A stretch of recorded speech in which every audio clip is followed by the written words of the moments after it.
La Revolución Mexicana, 1910-1920.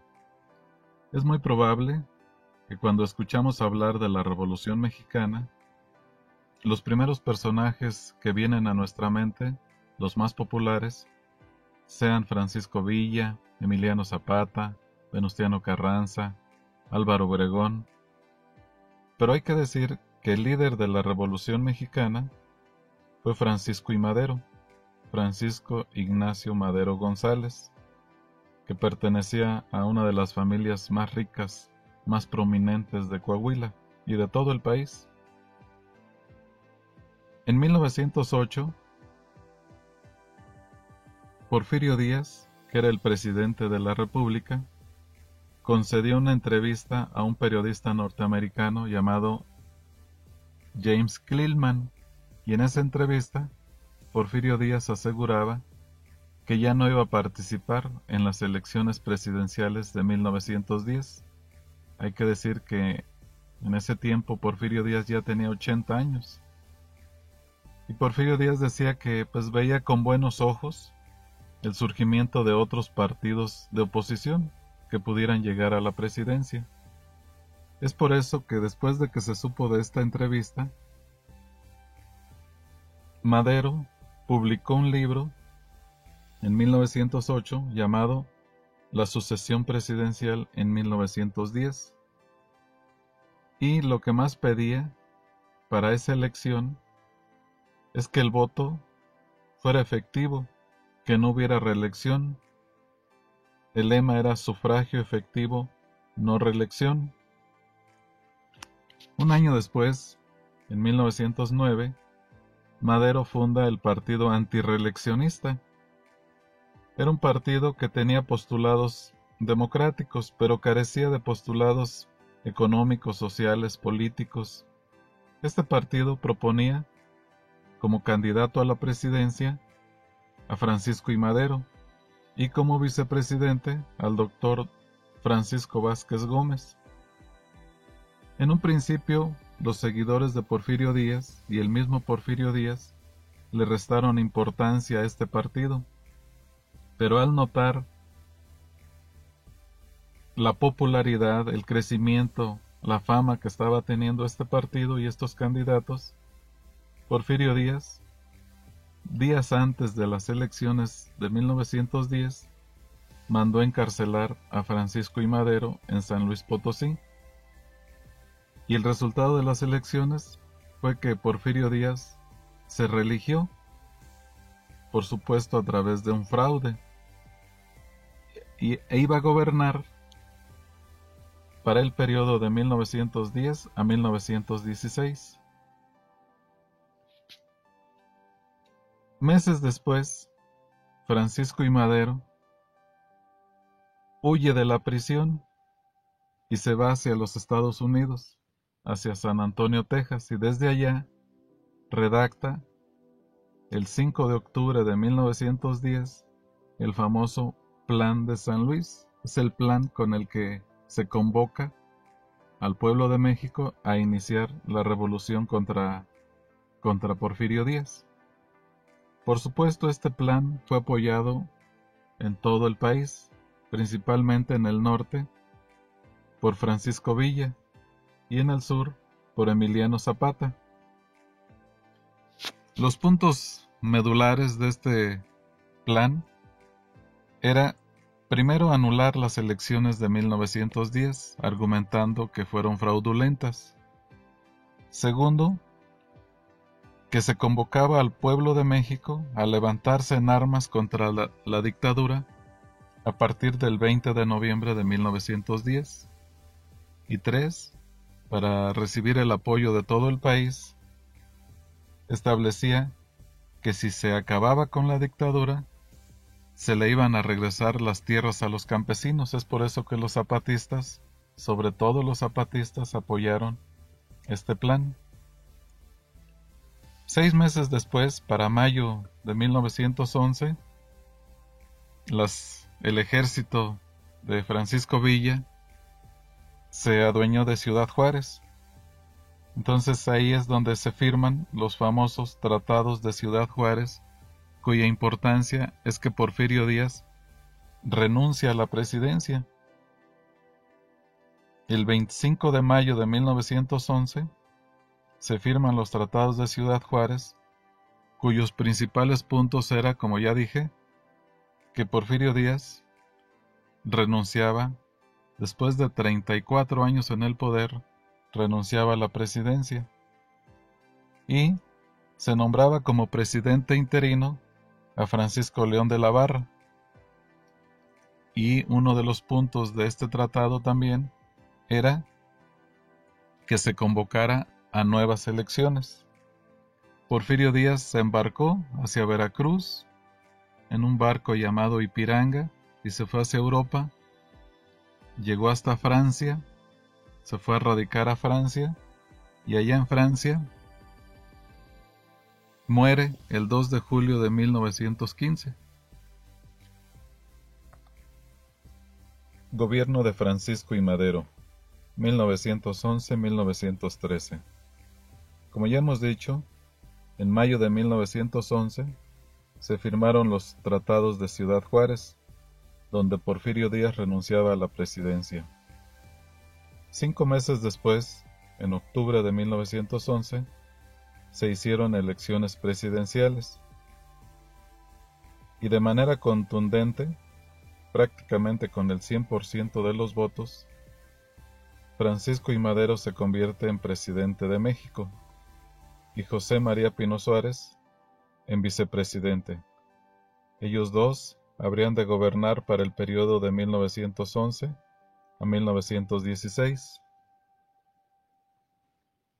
Pero cuando Madero toma la presidencia, ingenuamente cree poder gobernar con el gabinete porfirista, y esa decisión le costó la vida, como veremos más adelante. Con este gabinete porfirista, Madero no pudo hacer los grandes cambios que el pueblo esperaba, y hubo muchas inconformidades. Hubo rebeliones como la de Bernardo Reyes y Félix Díaz, ambos porfiristas, pero fueron controlados, fueron encarcelados. Pero sí hubo malestar popular de obreros y sobre todo de campesinos, porque ellos esperaban que la transformación se hiciera más rápido, pero por tener un gabinete porfirista, pues no se podía realizar. Es por eso que los zapatistas, desesperados porque no se cumplía con el tercer punto del Plan de San Luis que decía que se les iba a restituir las tierras, lanzaron el Plan de Ayala el 28 de noviembre de 1911. El Plan de Ayala lo que más pedía era la restitución de tierras a los campesinos y además que se desconociera a Madero como líder de la revolución, y proponían que Pascual Orozco o Emiliano Zapata fueran los nuevos líderes de la revolución. Para 1912, el gobierno de Madero estaba enfrentando muchos problemas con todos los sectores populares, incluso con la prensa existente en ese momento.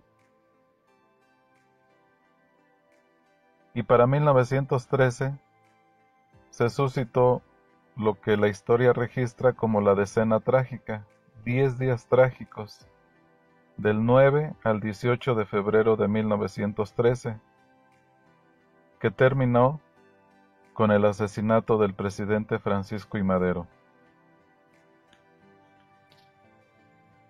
Resulta que el 9 de febrero de 1913, un grupo de militares,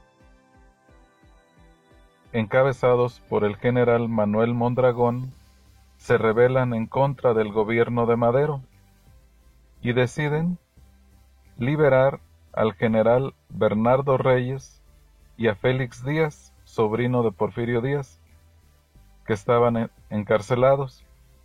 Estos dos generales porfiristas, Bernardo Reyes y Félix Díaz, y otros militares golpistas, deciden atacar Palacio Nacional, que era defendido por el general Lauro Villar, que era leal a Madero. Pero en ese enfrentamiento, Lauro Villar fue herido. Entonces, Madero decidió poner al mando para que defendiera Palacio Nacional al general porfirista Victoriano Huerta. Pero Victoriano Huerta fingía que defendía Palacio Nacional, estaba traicionando a Madero. En esta imagen podemos ver los muertos en ese momento en Palacio Nacional.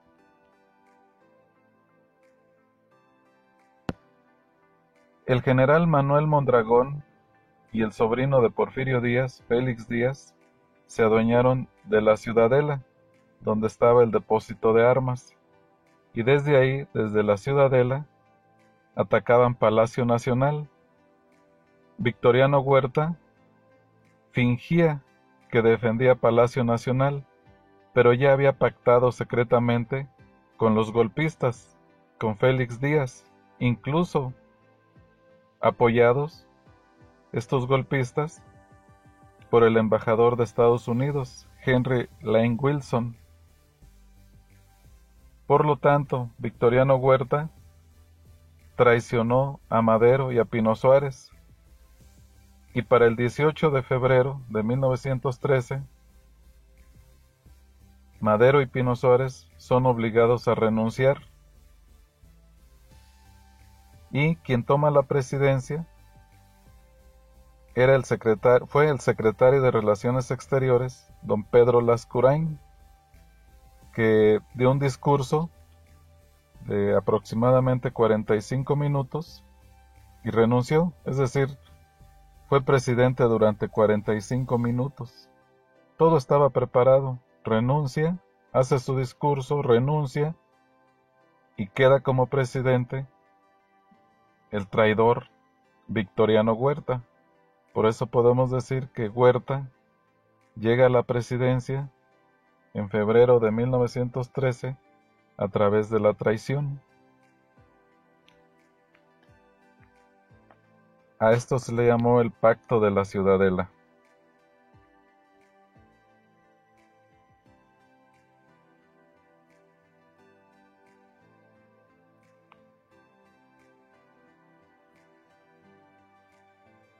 El 22 de febrero de 1913, Huerta ordenó el asesinato de Madero y de Pino Suárez, a espaldas de la penitenciaría de Lecumberri, como se ve en esta imagen.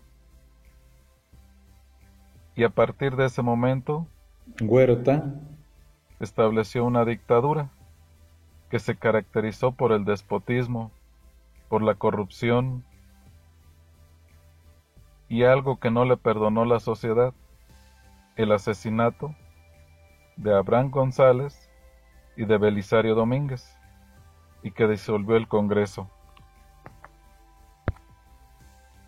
En esta imagen podemos ver el lugar exacto donde fue asesinado Francisco I. Madero, a espaldas de la cárcel de Lecumberri, en San Lázaro. Y en esta otra imagen podemos ver el lugar donde levantaron el cuerpo de Francisco I. Madero el 22 de febrero de 1913.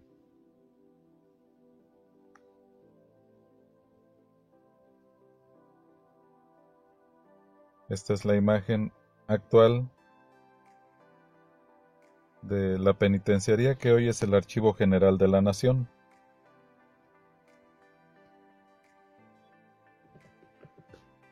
El único gobernador que se opuso al gobierno del traidor Huerta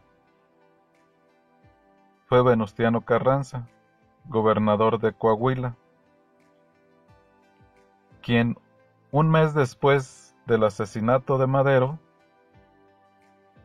lanza el Plan de Guadalupe el 26 de marzo de 1913, cuyos puntos principales eran desconocer el gobierno usurpador de Victoriano Huerta y que se restableciera la Constitución. Por eso a esta etapa se le conoce como la etapa constitucionalista. Venustiano Carranza forma el ejército constitucionalista, estableciendo 4 divisiones. La división del norte era comandada por Francisco Villa, la división del sur por el general Emiliano Zapata, la división del oriente por el general Lucio Blanco y la división del occidente por el general Álvaro Obregón. Todo este ejército estaba en contra del usurpador Victoriano Huerta y el objetivo era desconocerlo, destituirlo. Y después de un año y 3 meses, Huerta renuncia el 15 de julio de 1914 y se exilia hacia Estados Unidos, donde muere en enero de 1916.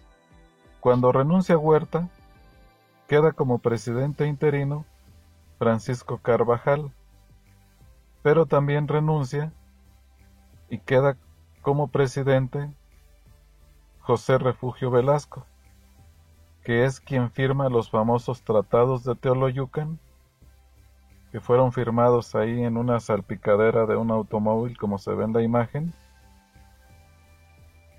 con el que termina el gobierno del usurpador Victoriano Huerta y se determina la disolución del ejército federal.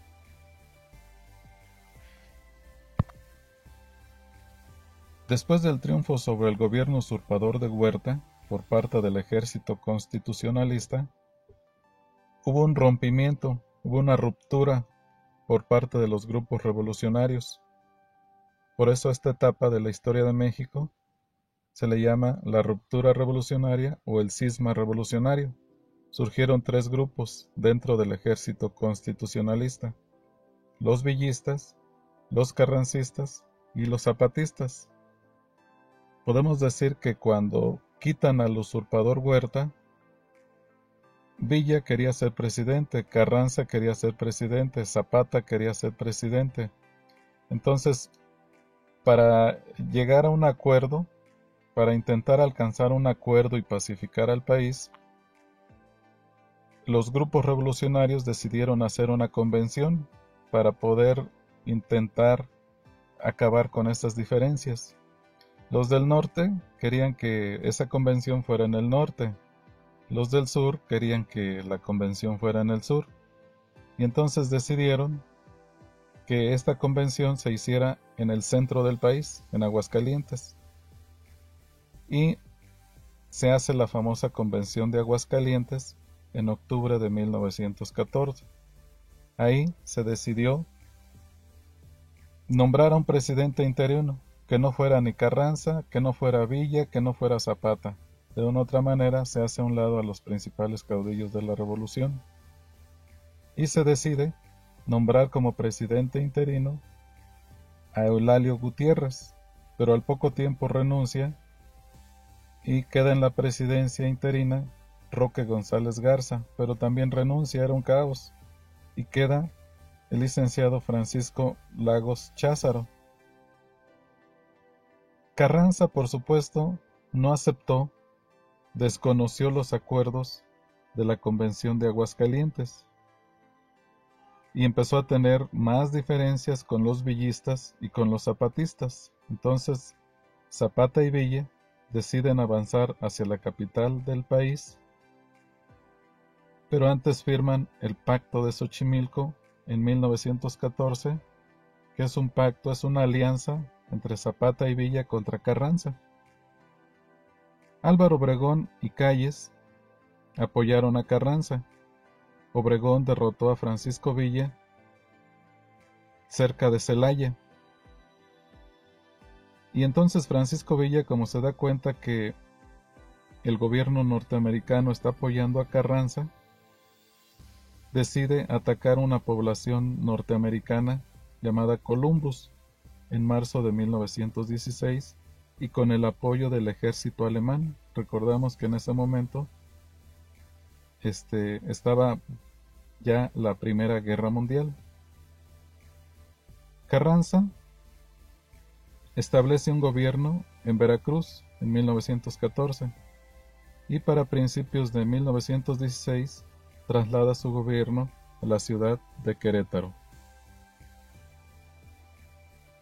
Ahí en Querétaro, Carranza, con la intención de hacer una nueva constitución, instala un Congreso Constituyente para elaborar la tercera constitución oficial de nuestro país, que fue promulgada el 5 de febrero de 1917 y cuyos principales puntos o artículos son el artículo 3, el 27, el 123, el 115 y el 130, artículos de carácter social, con garantías sociales.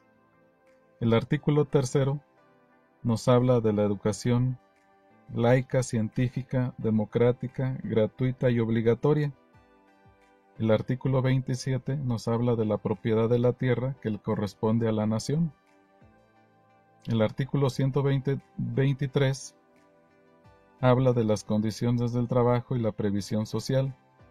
El artículo 115 de las funciones y atribuciones del municipio libre, surge el municipio.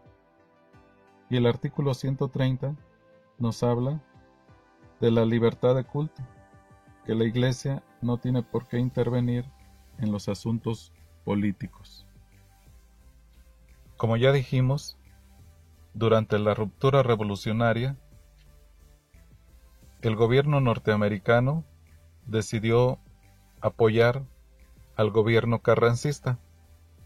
Esto no le gustó a Francisco Villa, y con un grupo de 500 soldados aproximadamente de sus dorados, atacaron un poblado norteamericano llamado Columbus en marzo de 1916.